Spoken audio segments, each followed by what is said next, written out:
In Plutarch's Lives, translated by John Dryden, revised by Arthur Hugh Clough, we continue Poplicola. It was still night, sending for a number of work people, pulled down his house and leveled it with the ground, so that in the morning the people, seeing and flocking together, expressed their wonder and their respect for his magnanimity, and their sorrow, as though it had been a human being. For the large and beautiful house, which was thus lost to them by an unfounded jealousy, while its owner, their consul, without a roof of his own, had to beg a lodging with his friends, for his friends received him till a place the people gave him was furnished with a house, though less stately than his own, where now stands the temple, as it is called, of the Vica Pota, and say, much better system than insurance.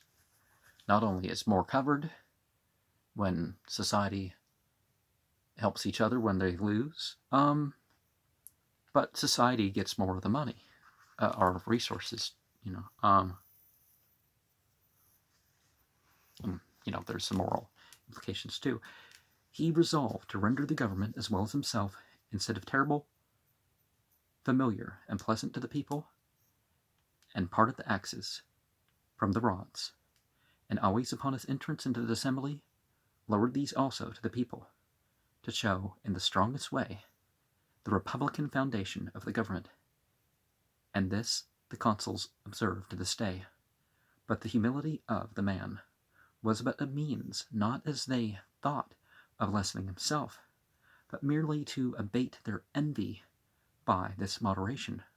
For whatever he detracted from his authority, he added to his real power, the people still submitting with satisfaction, which they express by calling him Poplicola, or people lover, which name had the preeminence of the rest, and therefore in the sequel of his narrative we shall use no other. Now, my mother was a teacher early in the days of equal rights, and for keeping the law, the teachers were all called whatever lovers, so it was a derisive way.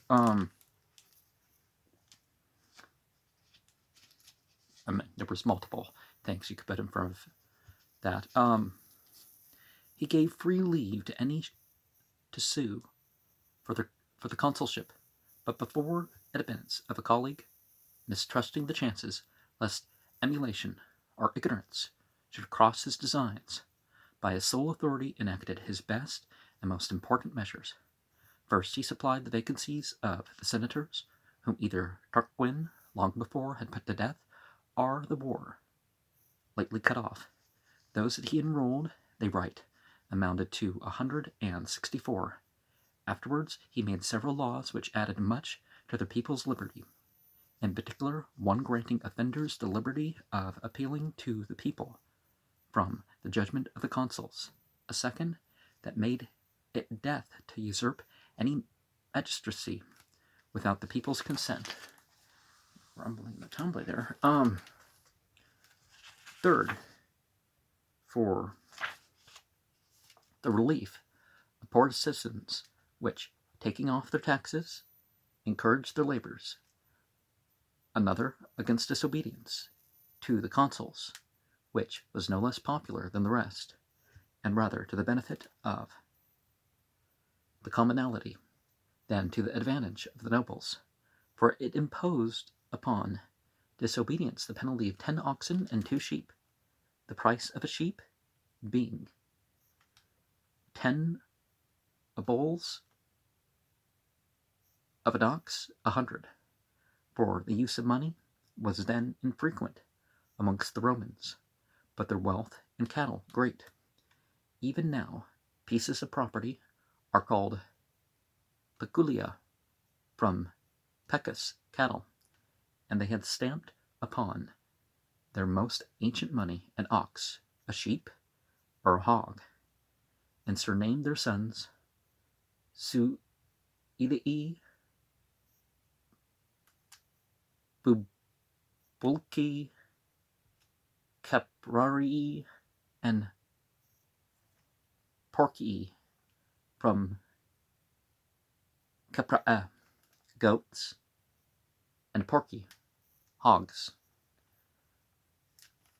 Amongst this mildness and moderation, for one excessive fault, he instituted one excessive punishment, for he made it lawful, without trial, to take away any man's life that aspired to a tyranny, and acquitted the slayer if he produced evidence of the crime.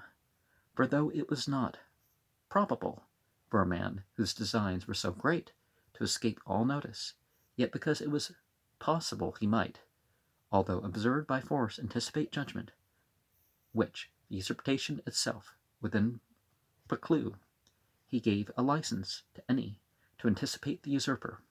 He was honored likewise for the law touching the treasury, for because it was necessary for the citizens to contribute out of their estates to the maintenance of wars, and he was unwilling himself to be concerned in the care of it, or to permit his friends, or indeed to let the public money pass into the private house, he allotted the temple of Saturn for the treasury. The Kaaba, the cubicle building in Mecca, when it was under the guise of the polytheists, they turned it into a treasury and a clubhouse for only the rich. Nowadays, the Saudi Arabian government has closed it off to the general people. I mean, there are people who aren't wealthy who are allowed in, but it's usually an organization that doesn't criticize, like ISNA or something, that refuses to criticize the un-Islamic extensions of law and destruction of early Islamic sites done by the Saudi Arabian government, or the banning of Islamic literature. Even people who knew Muhammad writing stuff, they don't allow any of that stuff to be printed.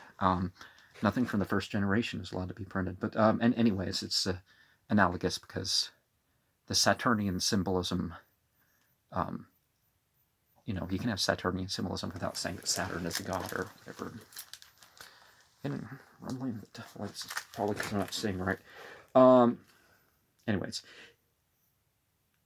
in which treasury to this day they deposit the tribute money and grant the people the liberty of choosing 2 young men as quaestors or treasurers. Now, the Saudi Arabian government does have expensive things around and a bunch of expensive perfumes, but it's not their treasury. In that sense. The first were Publius, Veturius, and Marcus, and Minucius, and a large sum was collected, for they assessed 130,000, excusing orphans and widows from the payment. After these dispositions, he admitted Lucretius, the father of Lucretia, as his colleague, and gave him the precedence in the government by resigning the fasces to him. The bundle of sticks is an arrangement thing, which the fasces is where we get our term fascism from, because it's the point of cancel culture, because cancel culture is about, these people are different. It's not about really addressing wrong. They throw a little bit in there to make people think that, but anyways. As due to his years, which privilege of seniority continued to our time, but within a few days Lucretius died, and in a new election Marcus Horatius succeeded in that honor, and continued counsel for the remainder of the year.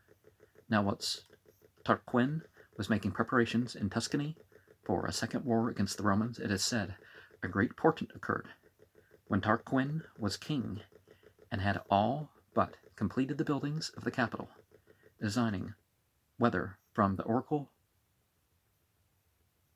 oracular advice, or his own pleasure, to erect an earthen chariot upon the top, he entrusted the workmen to Tuscans of the city Veii, but soon after he lost his kingdom.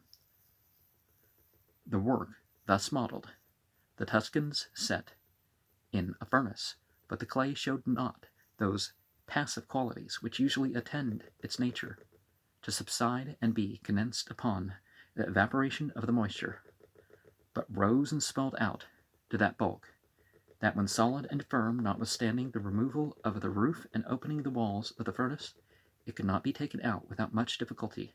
The soothsayers looked upon this as a divine prognostic of success and power to those that should possess it, and the Tuscans resolved not to deliver it to the Romans, who demanded it, but answered that it rather belonged to Tarquin than to those who had sent him into exile. A few days after, they had a horse race there, with the usual shows and solemnities, and as the charioteer with his garland on his head was quietly driving the victorious chariot out of the ring, the horses, upon no apparent occasion, taking fright, either by divine instigation or by accident, hurried away their driver at full speed to Rome. Neither did his holding them in prevail, nor his voice, but he was forced along with violence still. Coming to the capital, he was thrown out by the gate called Ratumena. This occurrence raised wonder and fear in the Veientines, who now permitted the delivery of the chariot. The building of the temple of the Capitoline Jupiter had been vowed by Tarquin, the son of Demaratus, when warring with the Sabines.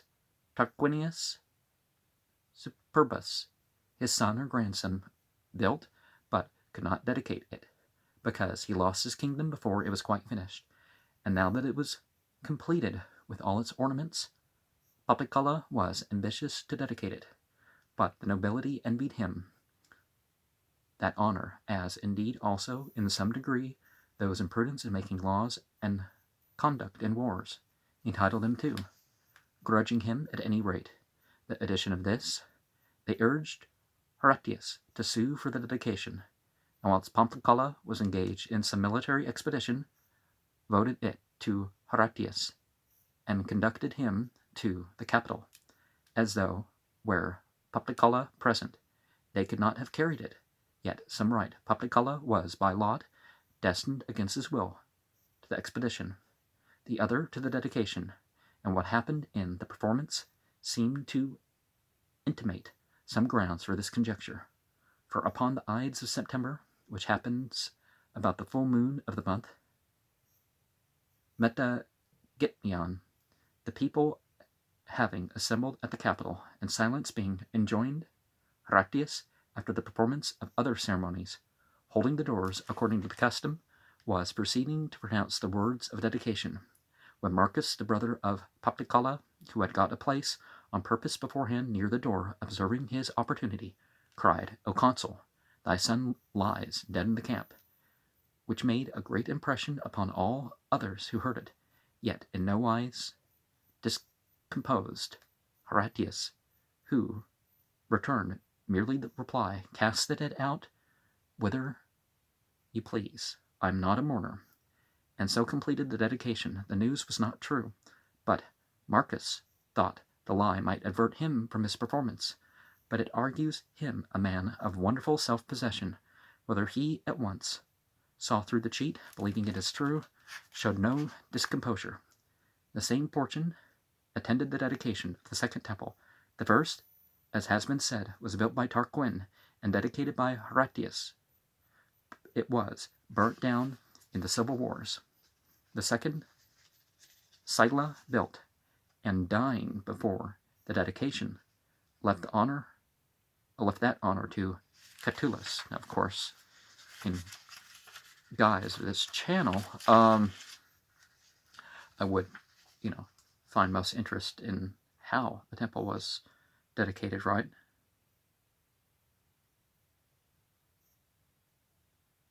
That honor to Catullus and this the smallest in the vet.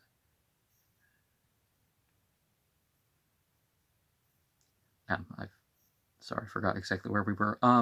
Left that honor to Catullus, and when this demolished in the Vitellian sedition, Vespasian, with the same success that attended him in other things, began a third, and lived to see it finished, but did not live to see it again destroyed, as it presently was, but was as fortunate in dying before its destruction as Sylla was the reverse in dying before the dedication of his. For immediately after Vespasian's death, it was consumed by fire. The fourth, which now exists, was both built and dedicated by Domitian. It is said Tarquin expended 40,000 pounds of silver in the very foundations, but the whole wealth of the richest private man in Rome would not discharge the cost of gilding of this temple in our days, it amounting to above 12,000 talents. The pillars were cut out of Pentelican marble, of a length most happily proportioned to their thickness. These we saw at Athens, but when they were cut anew at Rome and polished, they did not gain so much in embellishment as they lost in symmetry, being rendered too taper and slender. Should anyone who wonders at the costliness of the Capitol visit any one gallery in Domitian's palace or hall or bath, or the apartments of his concubines, Epicharmus's remark on the prodigal that 'tis not beneficence, but truth to say, a mere disease of giving things away, would be in his mouth in application to Domitian. It is neither piety, he would say, nor magnificence, but indeed a mere disease of building, and a desire like Midas of converting everything into gold or stone. And thus much for this matter. Tarquin, after the great battle wherein he lost his son in combat with Brutus, fled to Clusium, and sought aid from Lars Porsena, then one of those most powerful princes of Italy, and a man of wealth and generosity, who assured him of assistance, immediately sending his commands to Rome that they should receive Tarquin as their king, and upon the Romans' refusal proclaimed war, and having signified the time and place where he intended his attack, approached with a great army. Poplicola was, in his absence, chosen consul a second time, and Titus Lucretius, his colleague, and returning to Rome to show a spirit yet loftier than Portena's build the city Sigliura, when Porsena was already in the neighborhood, and walling it at great expense, there placed a colony of 700 men, as being little concerned at war. Nevertheless, Porsena, making a sharp assault, obliged the defendants to retire to Rome, who had almost in their entrance admitted the enemy into the city with them. Only Poplicola, by selling out at the gate, prevented them, and joining battle by Tiber's side, opposed the enemy that pressed on with their multitude, but at last, sinking under desperate wounds, was carried out of the fight. The same fortune fell upon Lucretius, so that the Romans, being dismayed, retreated into the city for their security, and Rome was in great hazard of being taken. The enemy forcing their way onto the wooden bridge were Horatius Cocles, seconded by two of the first men in Rome, Herminius and Lartius, made head against them. Horatius obtained the name from the loss of one of his eyes in the war, or, as others write, from the depressure of his nose, which, leaving nothing in the middle to separate them, made both eyes appear but as one, and hence, intending to say Cyclops by mispronunciation, called him Cocles. This Cocles kept the bridge and held back the enemy till his own party broke it down behind, and then with his armor dropped into a river, and swam to the hither side with a wound in his hip from a Tuscan spear. Poplicola, admiring his courage, proposed at once that the Romans should every one make him a present of a day's provisions, and afterwards gave him as much land as they could plough round in one day, and besides erected a brazen statue to his honor in the temple of Vulcan as a requital for the lameness caused by his wound. Could be statute, but it could be statue, because there's two T's. But Porsenna, laying close the siege to the city, and a famine raging amongst the Romans, also a new army of the Tuscans, making incursions into the country. Poplicola, a third time chosen consul, designed to make, without selling out, his defense against Porsenna, but privately stealing forth against the new army of the Tuscans, put them to flight, and slew 5,000. The story of Mucius is variously given. We, like others, must follow the commonly received statement. He was a man endowed with every virtue, but most eminent in war, and resolving to kill Porsenna, attired himself in the Tuscan habit, and using the Tuscan language, came to the camp, and approaching the seat where the king sat amongst his nobles, but not certainly knowing the king, and fearful to inquire, drew out his sword and stabbed one who, he thought, had most the appearance of king. Mucius was taken in the act, and whilst he was under examination, a pan of fire was brought to the king, who intended to sacrifice. Mucius thrust his right hand into the flame, and whilst it burned, stood looking at Porsenna with a steadfast and undaunted countenance. Porsenna at last, in admiration, dismissed him, and returned his sword, reaching it from his seat. Mucius received it in his left hand, which occasioned the name of Scaevola, left-handed, and said, I have overcome the terrors of Porsenna, yet am vanquished by his generosity, and gratitude obliges me to disclose what no punishment could extort, and assured him then that 300 Romans, all of the same resolution, lurked about his camp, only waiting for an opportunity. He, by lot, appointed to the enterprise, was not sorry that he had miscarried in it, because so brave and good a man deserved rather to be a friend to the Romans than an enemy. To this Porsenna gave credit, and thereupon expressed an inclination to a truce, not, I presume, so much out of fear of the 300 Romans, as in admiration of the Roman courage. All other writers call this man Mucius, Scaevola. Yet Drusus, son of Sandon, in a book addressed to Octavia, Caesar's sister, avers he was also called Postumus. Poplicola, not so much esteeming Porsenna's enmity dangerous to Rome as his friendship and alliance was serviceable, was induced to refer to the controversy with Tarquin to his arbitration, and several times undertook to prove Tarquin the worst of men and justly deprived of his kingdom. But Tarquin proudly replied that he would admit no judge, much less Porsenna, that had fallen away from his engagements, and Porsenna, resenting this answer, and mistrusting the equity of his cause, moved also by the solicitations of his son Aruns, who was earnest for the Roman interest, made a peace on these conditions, that they should resign the land they had taken from the Tuscans, and restore all prisoners, and receive back their deserters.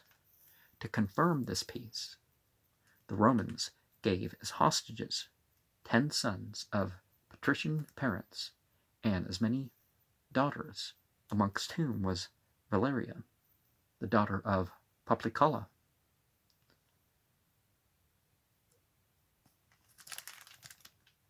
Securing peace by the injustice of picking out people for slavery. That's an odd one, but upon those assurances, Porsenna ceased from all acts of hostility, and the young girls went down to the river to bathe. At that part where the winding of the bank formed a bay and made the waters stiller and quieter, and seeing no guard, nor anyone coming or going over, they were encouraged to swim over, notwithstanding the depth and violence of the stream. Some affirm that one of them, by name Coelia, passing over on horseback, persuaded the rest to swim after. But upon their safe arrival, presenting themselves to Poplicola, he neither praised nor approved their return, but was concerned lest he should appear less faithful than Porsenna, and this boldness in the maidens should argue treachery in the Romans, so that apprehending them, he sent them back to Porsenna.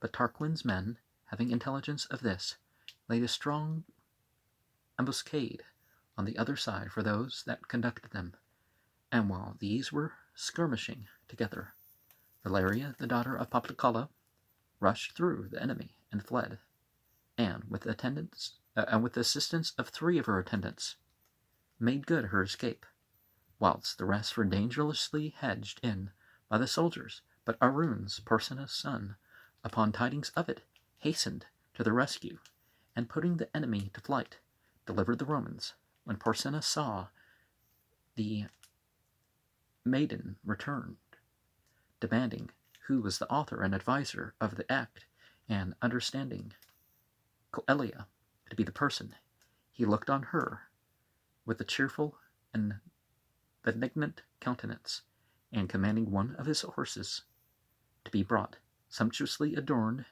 made her a present of it. This is produced as evidence by those who affirm that only Coelia passed the river on horseback. Those who deny it call it only the honor of the Tuscan did to her courage. A figure, however, on horseback stands in the Via Sacra as you go to the Palatium, which some say is the statue of Coelia.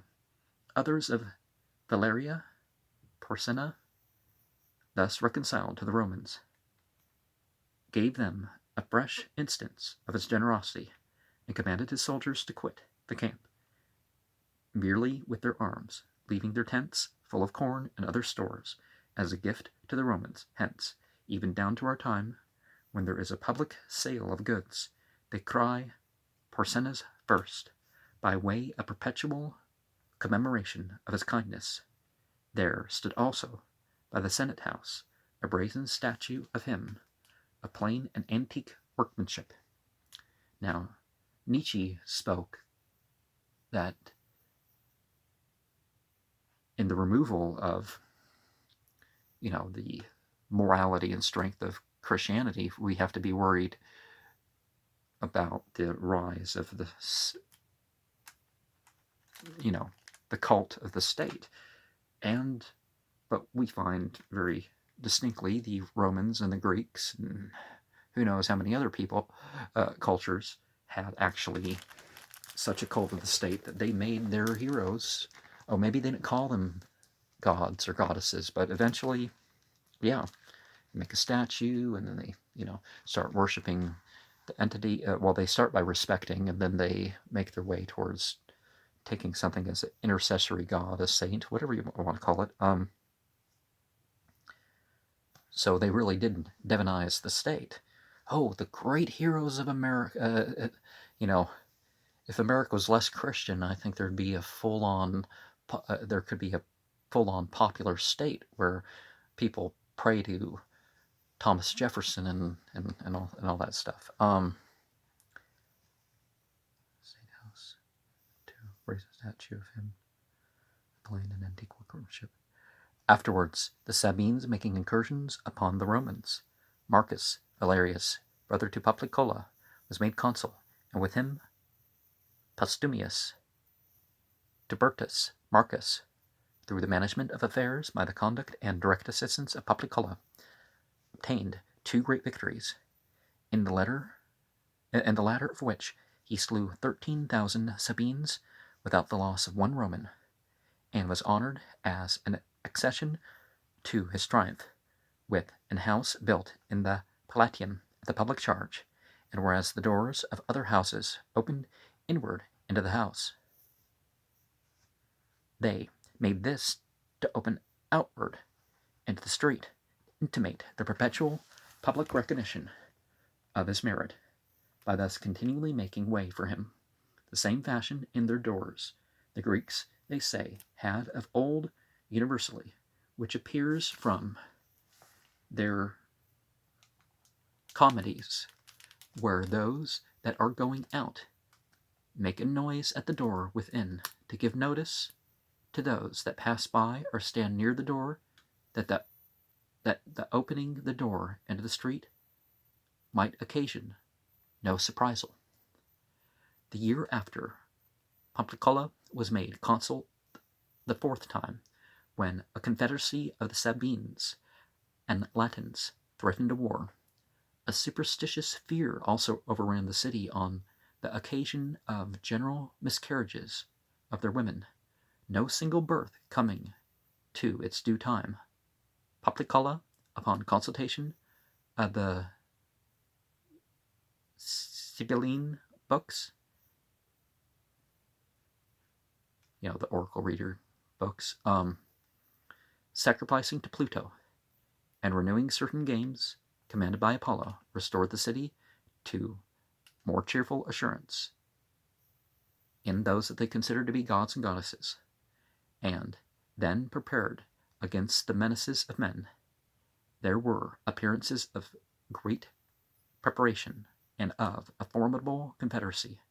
Amongst the Sabines there was one Appius Clausus, a man of great wealth and strength of body, but most eminent for his high character and for his eloquence. Yet, as is usually the fate of great men, he could not escape the envy of others, which was much occasioned by his dissuading the war, and seeming to promote